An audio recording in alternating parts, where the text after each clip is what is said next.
Hello students, welcome to chemistry class. हमारा chapter शुरू था, chapter number 14 that is basic principles in organic compound. इसके पहले के लेक्चर में हमने स्ट्रक्चरल आइसोमेरिज्म के 3 पार्ट स्टडी किए थे। उसमें से पहला पार्ट था चेन आइसोमेरिज्म, सेकंड था पोजीशन आइसोमेरिज्म एंड थर्ड था that is structural isomerism. Okay, ये 2 पार्ट हमने स्टडी किए थे। कौन से 3 पार्ट, कौन से पहला कौन से पार्ट है वो? फर्स्ट है चेन आइसोमेरिज्म, सेकंड है पोजीशन आइसोमेरिज्म, थर्ड है फंक्शनल ग्रुप आइसोमेरिज्म। तो ये टॉपिक हमने स्टडी किया था। Now we are going to study the next point that is the metamerism and tautomerism. ठीक है, उसके आगे के ये स्ट्रक्चरल आइसोमेरिज्म के टाइप्स है। ठीक है, ऑलरेडी हमने 3 टाइप स्टडी किए थे जो मैंने अभी आपको बताया, और अभी जो उसमें से 2 बचे हुए टॉपिक है वो अब हम स्टडी करेंगे। उसमें से मेटामेरिज्म है और टॉटोमेरिज्म। मेटामेरिज्म देखते हैं। ठीक है, मेटामेरिज्म में क्या होता है कि different compounds with the same molecular formula and the same functional group but having a different functional they have a same function group but having unequal distribution of carbon atom on either side of the function group is referred to as a metamerism and isomers are known as a metamers। ठीक है, metamerism में क्या होता है कि metamerism में different compound जो होते हैं जिनका मॉलिक्यूलर फार्मूला कैसे होता है, सेम होता है। ठीक है, different compound but they have a same molecular formula. तो आपको मॉलिक्यूलर फार्मूला सेम है कैसे वो पता चलता है कि नंबर ऑफ एटम हम गिन लेते हैं, कोई भी एक एलिमेंट के जितने भी एटम्स होंगे वो गिनेंगे। ठीक है, और वो हम सभी एलिमेंट के लिए फॉलो करेंगे। सभी एलिमेंट जो उस मॉलिक्यूल में प्रेजेंट है सबको काउंट करके सबके मॉलिक्यूल्स को लिख लेंगे कि कौन सा एलिमेंट के कितने एटम्स है, तो हमें उसे मॉलिक्यूलर फार्मूला पता चल जाएगा। और उसमें सेम फंक्शनल ग्रुप भी प्रेजेंट होता है। ठीक है, फंक्शन ग्रुप भी सेम प्रेजेंट होता है, मॉलिक्यूलर फार्मूला सेम होता है। कंपाउंड कैसे होते हैं? Different compound with the same molecular formula and same functional group also but having unequal distribution of carbon atom on either side of the function group के आजू बाजू के साइड में कार्बन एटम का डिस्ट्रीब्यूशन जो है वो डिफरेंट होता है। ठीक है, and is refer to as a meta, उसको हम क्या रेफर करते हैं? एज अ मेटामेरिज्म रेफर करते हैं। For example ethoxy ethane. ठीक है, आपको एक एग्जाम्पल दिया है इथॉक्सी इथेन का, लिख लेते हैं हम यहाँ पे। इथॉक्सी इथेन मतलब क्या? CH3 CH2O CH2CH3, या फिर आपके पास लिखा भी है तो वो भी हम देख सकते हैं, कोई प्रॉब्लम नहीं है। ठीक है, आपके पास जो एग्जाम्पल है उसमें से ये है इथॉक्सी इथेन। ठीक है, पहला एग्जाम्पल कौन सा है? पहला एग्जाम्पल इथॉक्सी इथेन का। अब इथॉक्सी इथेन है मतलब उसमें मॉलिक्यूलर फॉर्मूला कौन सा रहेगा? इथॉक्सी इथेन जो है उसमें ईथर ये फंक्शन मतलब molecular formula in the sense कि उसका उसमें फंक्शन कौन सा है? इथेन है। दूसरा जो एग्जांपल दिया है दैट इज़ मिथॉक्सी प्रोपेन। तो मिथॉक्सी प्रोपेन में भी सेम वैसे ही होगा। ठीक है, मिथॉक्सी प्रोपेन में भी क्या होगा कि उसमें भी फंक्शन ग्रुप कैसा है? सेम। इसमें भी ओ फंक्शन ग्रुप है। ठीक है, इसमें भी ओ फंक्शनल ग्रुप है और इसमें भी ओ फंक्शनल ग्रुप है। अब हमें ये देखना है कि दोनों मॉलिक्यूल में मॉलिक्यूलर फार्मूला सेम है या नहीं। अगर हमने नंबर ऑफ मॉलिक्यूल अगर काउंट किए, इथॉक्सी इथेन के मॉलिक्यूल काउंट किए और मिथॉक्सी प्रोपेन के मॉलिक्यूल को काउंट किया, तो इथॉक्सी इथेन में कितने मॉलिक्यूल्स होते हैं? इथॉक्सी इथेन में 1 2 3 एंड 4 कार्बन, मतलब इसका फॉर्मूला क्या है? C4। ठीक है, हाइड्रोजन 3 + 2 5 5 + 2 7 8 9 एंड 10, मतलब C4H10। What about this second example? 1 carbon, ये 2 3 4, मतलब इसमें भी C4 है। 3 4 5 6 7 8 9 10, मतलब इसमें भी 10 है। मतलब दोनों का मॉलिक्यूलर फार्मूला कैसे है? सेम ही है। अब दोनों का मॉलिक्यूलर सेम है, दोनों के में फंक्शन ग्रुप भी सेम ही है, that is ether. Ethoxy ethane में भी ऑक्सीजन है एंड मिथॉक्सी प्रोपेन में भी ऑक्सीजन है, बस इनमें different molecular formula same, function group दोनों में सेम। ऑक्सीजन है उसका फंक्शन ग्रुप है दैट इज़ द ईथर। ठीक है, कौन सा फंक्शन ग्रुप है? वहाँ पे ओ है, दैट रिप्रेजेंट द ईथर। अब हमें देखना कि ईथर ये फंक्शन ग्रुप के आजू बाजू में जो चेन्स है वो सेम है यानी वो हमें टैली करना है। ठीक है, तो देखो यहाँ पे अगर हमने इसको देखा फर्स्ट एग्जाम्पल को, तो फर्स्ट एग्जाम्पल के 2 पार्ट हो जाते हैं। एक ये CH3 और दूसरा होता है CH2 मतलब यहाँ पे 2 पार्ट है। एक पार्ट में CH3 CH2 है और इसका दूसरा पार्ट भी जो है उसमें भी CH3CH2, ये उसके दो पार्ट हो गए, किसके बाजू के, ऑक्सीजन के बाजू के, ठीक है। CH3 एक बार फिर से लिख लेते हैं, पहला पार्ट और ये दूसरा पार्ट है, तो CH3CH2 ये एक पार्ट, दूसरा पार्ट ऑक्सीजन के बाजू का अदर साइड वाला दैट इज CH2, ये दो पार्ट हो गए। अब वही अगर हम मिथॉक्सी इथेन की, मिथॉक्सी प्रोपेन की अगर बात करेंगे तो उसमें कौन सा पार्ट है, एक पार्ट है CH3, दूसरा जो पार्ट है वो है दूसरा पार्ट पूरा कैसा है ये पहला पार्ट हो गया, ठीक है। और इसका जो दूसरा पार्ट है वो दूसरे पार्ट में क्या रहेगा, उस पार्ट में तीन प्रेजेंट मतलब तीन कार्बन के आइटम से, एक है CH2, दूसरा है CH2 एंड तीसरा है CH2। अब देखो इसमें क्या है कि दोनों सेम ही है, CH3CH2 CH3CH2, राइट। बट इसमें क्या है, एक CH3 है और एक CH2CH2CH3, तो इनमें डिफरेंस है। इनमें दोनों कार्बन की चेन सेम है, इनमें दोनों कार्बन की चेन में डिफरेंस है। इसमें एक ही कार्बन है, इसमें तीन कार्बन, इसमें भी दो है, इसमें भी दो है। इसका मतलब क्या कि दोनों में मॉलिक्यूलर फॉर्मूला सेम है, दोनों में फंक्शन ऑफ ईथर वो भी सेम है, बट दोनों ऑक्सीजन इस फंक्शन ग्रुप के बाजू में जो साइड चेन है वो अलग है। एक साइड चेन CH2CH3 है, दूसरी साइड भी CH2CH3, पहले एग्जाम्पल में इथॉक्सी इथेन में, और दूसरा जो मिथॉक्सी प्रोपेन जो एग्जाम्पल दिया उसमें एक साइड में CH3 है और दूसरे साइड में तीन कार्बन की चेन मतलब प्रोपिल ग्रुप है, राइट। CH2CH2CH, इसका मतलब क्या है कि आजू बाजू की चेन में डिफरेंस है, इसलिए उसको हम बोलते हैं मेटामेरिज्म। मतलब फंक्शन के आजू बाजू की जो कार्बन की चेन होती है उनमें अगर डिफरेंस है तो उसको बोलेंगे हम मेटामेरिज्म, ठीक है। They have the same molecular formula C4H10, sorry मैंने ऑक्सीजन लिखना भूल गई थी। आपका जो मॉलिक्यूलर फॉर्मूला है वो कौन सा है, C4H10 तक मैंने लिखा था, और ये ऑक्सीजन उसमें ऐड कर देना, क्योंकि सभी में ऑक्सीजन ये फंक्शन ग्रुप है दैट रिप्रेजेंट व्हाट, ईथर। और आजू बाजू की चेन में क्या है, डिफरेंस है। इसमें दोनों चेन CH2CH2CH2 है इसलिए ये सेम है, बट इसमें चेन डिफरेंस है, यहाँ एक में एक CH3 एक CH2CH2CH3, इसका मतलब ऑक्सीजन के आजू बाजू की चेन में डिफरेंस है। इसकी वजह से ये दोनों एग्जाम्पल का मॉलिक्यूलर फॉर्मूला सेम है, फंक्शन ग्रुप सेम है, but the chain of carbon atom is different. The chain of carbon atom becomes a different, या फिर distribution of carbon atom is different on an either side of the function group. function के आजू बाजू में जो carbon का distribution है वो अलग है, इसकी वजह से they are the isomers of each other and they are called as a metamers of each other, and that phenomenon is called as a metamerism. okay देखो यहाँ पे have the same molecular formula C4H10O and the same functional group ether, उनमें same function of ether है, ठीक है। उनमें same function कौन सा है, ईथर है, इनमें सेम फंक्शन ग्रुप है ether, and but have a different distribution of carbon atom attach to the ether oxygen. Ether oxygen जो है फंक्शन उसके आजू बाजू में कार्बन का डिस्ट्रीब्यूशन अलग है, and these are metamers of each other, उनको हम क्या बोलेंगे, मेटामर्स ऑफ ईच अदर बोलेंगे, ठीक है। आई होप आपको समझ में आ गया होगा ये पॉइंट, मुझे जो एक्सप्लेन करना है।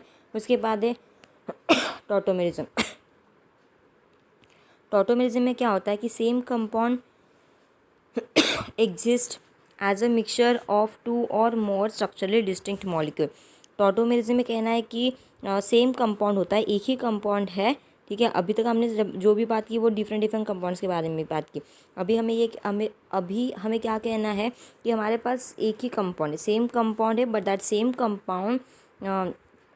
Same compound exist as a mixture of two or more structurally distinct molecule, ठीक है। एक ही कंपाउंड है बट वो कैसे एग्जिस्ट करता है, it exist as a mixture of, वो कैसे एग्जिस्ट करेगा, exist as a mixture of two or more structurally distinct molecule. मतलब सेम कंपाउंड है बट एक ही कंपाउंड जब मिक्सचर में मतलब एक ही कंपाउंड है बट वो कंपाउंड कैसे एग्जिस्ट करता है, दो या फिर मोर स्ट्रक्चरली डिस्टिंक्ट मॉलिक्यूल, या फिर डिफरेंट, मतलब एक ही कंपाउंड के दो अलग अलग स्ट्रक्चर्स होते हैं और वो स्ट्रक्चर के मॉलिक्यूल सेम कंपाउंड है बट स्ट्रक्चर उनका अलग अलग है। ऐसे एक ही कंपाउंड के दो से ज़्यादा अलग अलग स्ट्रक्चर बन सकते हैं, और उनका मिक्सचर जो होता है मतलब वो मिक्सचर में एग्जिस्ट कर सकते हैं। मतलब एक ही कंपाउंड अलग अलग स्ट्रक्चर्स में रह के वो एक साथ मिक्सचर में प्रेजेंट रहता है, and which are in rapid equilibrium with each other, और वो सभी एक दूसरे में इक्विलिब्रियम में रहते हैं, एक दूसरे के साथ इक्विलिब्रियम में रहते हैं, इंटर कन्वर्टिबल होते हैं, मतलब एक दूसरे में कन्वर्ट हो सकता है। इस कहने का मतलब ये है कि एक ही कंपाउंड है बट एक ही कंपाउंड मिक्सचर में अलग दो से ज़्यादा नंबर ऑफ स्ट्रक्चर्स में एग्जिस्ट कर सकता है, ठीक है, सेम कंपाउंड बट दो से ज़्यादा स्ट्रक्चर में वो मिक्सचर के फॉर्म में एग्जिस्ट करता है, और वो सभी मिक्सचर, सभी जो कंपोनेंट उसमें है, सभी जो डिफरेंट स्ट्रक्चर उसके प्रेजेंट है एक ही कंपाउंड के, वो एक दूसरे के साथ इक्विलिब्रियम में रहते हैं। And this phenomenon is refer to as a tautomerism. उस फिनोमिनन को हम क्या बोलते हैं? टॉटोमेरिज्म। आई होप आपको समझ में आ गया होगा। एक ही कंपाउंड है बट एक ही कंपाउंड के डिफरेंट टू या फिर मोर डिस्टिंक्ट स्ट्रक्चर होते। कैसे स्ट्रक्चर होते हैं? डिस्टिंक्ट मतलब डिफरेंट स्ट्रक्चर्स होते हैं, ठीक है। और वो कैसे एग्जिस्ट करते हैं? In the form of mixture, ठीक है। और वो डिस्टिंक्ट स्ट्रक्चर जो है वो एक ही मिक्सचर में प्रेजेंट होते हैं, ठीक है। एक ही कंपाउंड है बट उसके दो से ज़्यादा डिस्टिंक्ट स्ट्रक्चर बन सकते हैं, और वो स्ट्रक्चर एक साथ मिक्सचर में रहते हैं, ठीक है। और वो एक दूसरे के साथ इक्विलिब्रियम भी अटेन करते हैं। And this phenomenon is refer to as what? This phenomenon is refer to as a tautomerism. इस फिनोमिनन को हम क्या रेफर करते हैं? This phenomenon is refer to as a tautomerism. Okay, उस फिनोमिनन को हम क्या बोलते हैं? टॉटोमेरिज्म बोलते हैं। नाउ नेक्स्ट पॉइंट देखो, इन नियरली ऑल केसेस, सभी केसेस में क्या होता है कि it is the fit proton which shift from one atom to another atom in a molecule to form is tautomer. Generally क्या होता है कि इस टाइप के जो टॉटोमेरिज्म, मतलब ये जो फिनोमिना को हम टॉटोमेरिज्म बोलते हैं, and such inter convertible isomer. और जो टॉटोमेरिज्म में जो हमें दो मतलब नंबर ऑफ आइसोमर्स मिलते हैं वो एक दूसरे में इंटर कन्वर्टिबल होते हैं, उनको हम बोलते हैं टॉटोमर्स। ओके, जैसे आइसोमेरिज्म में आइसोमर्स बोलते हैं, वैसे टॉटोमेरिज्म में उनको हम टॉटोमर्स बोलते हैं। And they are interconvertible, वो एक दूसरे में इंटर कन्वर्ट भी होते हैं। And nearly all the cases, in nearly all the cases, सभी केसेस में इट इज़ अ प्रोटॉन, मतलब टॉटोमेरिज्म जिस केसेस में अप्लाई होता है उसमें क्या होता है कि प्रोटॉन जो होता है we shift from one atom to another atom in a molecule. Molecule के ही अंदर एक एटम से वो दूसरे एटम के पास जाके अटैच होता है at two forms of tautomers, और उसकी वजह से एक ही मॉलिक्यूल के दो टॉटोमर्स बनते। समझ में आया? मतलब इसमें एक ही मॉलिक्यूल होता है बट एक ही मॉलिक्यूल में क्या होता है कि हाइड्रोजन एटम जो होता है that is nothing but the proton, ठीक है, जो शिफ्ट होता है एक एटम को अटैच जो प्रोटॉन है या फिर हाइड्रोजन है, वो प्रोटॉन और मतलब हाइड्रोजन जो है वो दूसरे एटम के पास जाके अटैच होता है, and that is the tautomers. समझ में आया? मतलब सिंपल प्रोटॉन का शिफ्टिंग है, मतलब proton is nothing but the hydrogen का शिफ्टिंग है, ठीक है। एक मॉलिक्यूल के ही अंदर प्रोटॉन का शिफ्टिंग होता है, हाइड्रोजन का शिफ्टिंग होता है, उसकी वजह से उसके दो आइसोमर्स बनते हैं, and that's called as the tautomers. जैसे फॉर एग्जांपल देखो यहाँ पे ये जो है इट्स अ कीटो फॉर्म। यहाँ पे क्या है? सी डबल बॉन्ड ओ, ठीक है। ये जो आपका कंपाउंड है इसमें कीटो फॉर्म है। अब कीटो फॉर्म मतलब क्या कि उसमें CH है, कीटोनिक ग्रुप है, that is C double bond O, ठीक है। हमारे पास C double bond O group है, और उसके साथ एक कार्बन और हाइड्रोजन अटैच है। आपको पता है कि कार्बन ही कार्बन के बाजू वाला कार्बन क्या होता है? अल्फ़ा होता है। अब इसमें क्या होगा कि इसका भी हम अलग स्ट्रक्चर बना सकते हैं, इसका भी हम टॉटोमेरिज्म कर सकते हैं।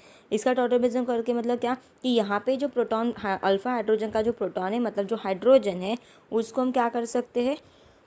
इसको हम शिफ्ट कर सकते हैं। किस तरह शिफ्ट करेंगे? इसको अगर हमें शिफ्ट करना है तो हम इसको किस तरह शिफ्ट करेंगे? यह हाइड्रोजन जो है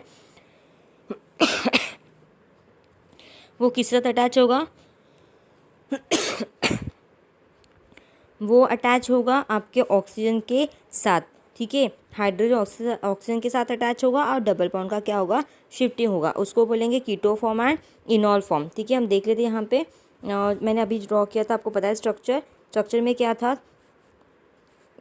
स्ट्रक्चर में आपका CH और एक C double bond O group था। कार्बोनिल कार्बन का बाजू वाला कार्बन होता है अल्फ़ा। इसका हाइड्रोजन हमें कहाँ पे शिफ्ट करना है? यहाँ पे शिफ्ट करना है। जब हम हाइड्रोजन को शिफ्ट करते हैं तो हमें क्या मिलेगा?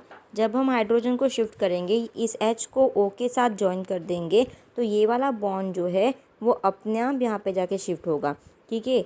हाइड्रोजन ऑक्सीजन के साथ अटैच हो जाएगा, और ये जो डबल बॉन्ड है इनके बीच का, ये डबल बॉन्ड कार्बन कार्बन के बीच में शिफ्ट हो जाएगा। So what we get here, हमें क्या मिलेगा? देखो हमें कहाँ वहाँ पे क्या मिलेगा?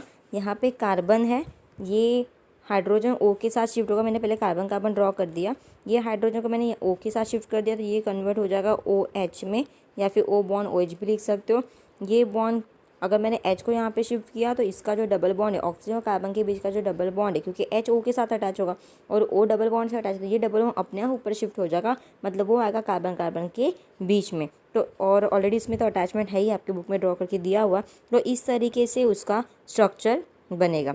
ठीक है, क्या बनेगा, इसके तरह इस तरीके से उसका स्ट्रक्चर बनेगा। अब इसको बोलते हैं कीटो फॉर्म, क्योंकि इसमें C डबल बॉन्ड वो सेपरेट है, मतलब कीटोनिक ग्रुप है।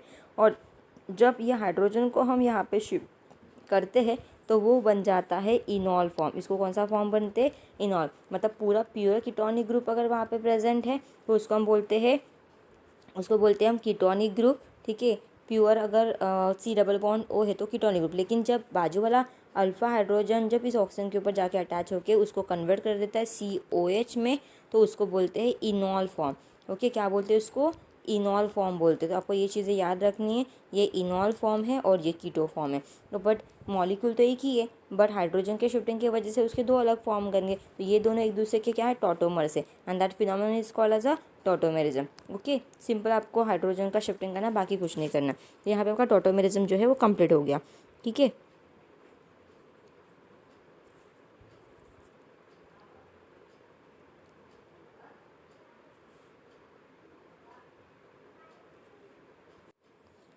फॉर एग्जाम्पल देखो वहाँ पे एक पॉइंट छूट गया था एग्जाम्पल का, कि कीटोइनॉल टॉटोमेरिज्म जो it's very common form of tautomerism. ये जो कीटोइनॉल टाइप का जो टॉटोमेरिज्म है वो बहुत ही कॉमन टाइप का टॉटोमेरिज्म है, एंड इज़ वेरी यूज, मतलब बहुत सारे रिएक्शन में ये कीटोइनॉल का टॉटोमेरिज्म होता है। मतलब कीटोन है तो उसको इनॉल फॉर्म में कन्वर्ट करना, या फिर इनॉल फॉर्म में है तो उसको कीटोन फॉर्म में कन्वर्ट करना, तो इसको बोलते हैं कीटोइनॉल टॉटोमेरिज्म। ओके, तो इस कीटोइनॉल टॉटोमेरिज्म, ये जो कीटोइनॉल tautomerism is very common form of the tautomerism. ये टॉटोमेरिज्म का वेरी कॉमन फॉर्म है, and it is found in carbonyl compound. और जनरली वो किस में फाउंड होता है, ये फाउंड होता है, it is found in a carbonyl compound. ये कार्बोनिल टाइप के कंपाउंड, कार्बोनिक कंपाउंड कौन से कंपाउंड होते हैं, जिसमें C double bond O group present होता है। ठीक है, जिसमें क्या प्रेजेंट होता है, जिसमें C double bond O group present होता है, उसको हम बोलते हैं कार्बोनिक कंपाउंड। एनी एग्जांपल, जैसे for example aldehydic compound, aldehydic functional वाला कंपाउंड, इसमें कार्बोनिल है, carboxylic acid C double bond O OH, इसमें भी कीटोनिक ग्रुप प्रेजेंट है। उसके बाद है कीटोन, एक यूजुअल कीटोन है। उसके बाद CHO है, that is C double bond O bond H, ये भी अल्डिहाइड में कीटोनिक ग्रुप प्रेजेंट है। उसके बाद C डबल बॉन्ड OH, इसमें भी होता है। एसिल क्लोराइड आपको बताया था मैंने, RC डबल बॉन्ड OCl, इसमें भी कीटोनिक ग्रुप प्रेजेंट होता है। उसके बाद अमाइड होता है, C double bond O NH2। ये सभी कौन से कंपाउंड है, इस सभी में क्या प्रेजेंट है, इस सभी में कार्बोनिल ग्रुप प्रेजेंट है। ठीक है, इसमें कौन सा ग्रुप प्रेजेंट है, कार्बोनिल ग्रुप। ठीक है, कौन सा एग्जांपल बताया मैंने यहाँ पे आपको, एक बताया था ketonic, that is C double bond O। ठीक है, उसके बाद बताया था मैंने C double bond OH, that is your aldehyde. उसके बाद है carboxylic acid, that is OH। उसके बाद मैंने कहा था amide, that is C double bond O NH2। ठीक है, NH2, इसमें भी होता है कीटोन एसिड। उसके बाद एसिल क्लोराइड बताया था, RC double bond O bond Cl। उसके बाद ईस्टर होता है, जिसमें C double bond O bond O C, इस टाइप का स्ट्रक्चर होता है एक्चुअली उसका। ठीक है, ये ईस्टर है। ईस्टर का फंक्शन कैसा होता है कि RC डबल बॉन्ड O, ये ईस्टर आपको है उसमें टेबल में दिया होगा, मैं एक बार फिर देख लेते हैं। ठीक है, तो इन सभी में क्या है, कीटोनिक ग्रुप प्रेजेंट है। कीटोनिक ग्रुप मतलब कौन सा ग्रुप प्रेजेंट होता है, कीटोनिक ग्रुप मतलब होता है C double bond O group, जिसको बोलते हैं हम कार्बोनिल ग्रुप बोलते हैं। And here hydrogen atom is shifted reversibly from the alpha carbon of the keto form to oxygen atom of the enol form. यहाँ पे हाइड्रोजन का शिफ्टिंग होता है। ठीक है, हाइड्रोजन का शिफ्टिंग कहाँ से होता है, वो भी कौन सा hydrogen, alpha hydrogen, alpha carbon वाला हाइड्रोजन। क्यों, अल्फा कार्बन कौन सा होता है, कार्बोनिक ग्रुप के बाजू वाला जो कार्बन होता है वो हमेशा अल्फा कार्बन ही होता है। ठीक है, ये जो C डबल बॉन्ड O है, इसका नाम क्या है, कार्बोनिल ग्रुप। ओके। और ये कार्बोनिल ग्रुप अल्डिहाइड में, कीटोन में, कार्बोक्सिलिक एसिड में, ईस्टर में, अमाइड में प्रेजेंट रहता है। ठीक है, ये आपका कार्बोनिल ग्रुप है। कार्बोनिल ग्रुप के कार्बन के बाजू वाले कार्बन को हम ऑलवेज अल्फा कार्बन बोलते हैं। उसके बाजू में अगर है कार्बन तो उसको बीटा बोलेंगे। तो ये कार्बन अल्फा, इस कार्बन के ऊपर जितने भी हाइड्रोजन प्रेजेंट है उसको बोलेंगे हम अल्फा हाइड्रोजन। और इनॉल फॉर्म में अल्फा कार्बन का हाइड्रोजन ही कीटोनिक ग्रुप में अटैच होके कीटोन को इनॉल फॉर्म में कन्वर्ट कर देता है। तो इस तरीके से आपका ये हो गया कीटो इनॉल टॉटोमेरिज्म। तो जनरली ये कार्बोनिल ग्रुप कंटेनिंग कंपाउंड में पॉसिबल होता है। और मैंने आपको कार्बोनिल ग्रुप तो बताया जिसमें C डबल बॉन्ड O है, जिसमें कार्बोनिल ग्रुप है, वो सभी टाइप के फंक्शन को हम कार्बोनिल कंपाउंड बोलेंगे। ठीक है। और उस कार्बोनिक कार्बन के बाजू का कार्बन अल्फा, उसमें जितने भी हाइड्रोजन अटैच रहेंगे वो अल्फा कार्बन, और वही अल्फा हाइड्रोजन को हम कार्बोनिक ग्रुप के ऑक्सीजन के ऊपर शिफ्ट करके कीटोन का कन्वर्शन इनॉल फॉर्म में करते हैं। तो इस तरीके से आपका टॉटोमेरिज्म खत्म हो गया। ठीक है, इस लेक्चर में यही तक।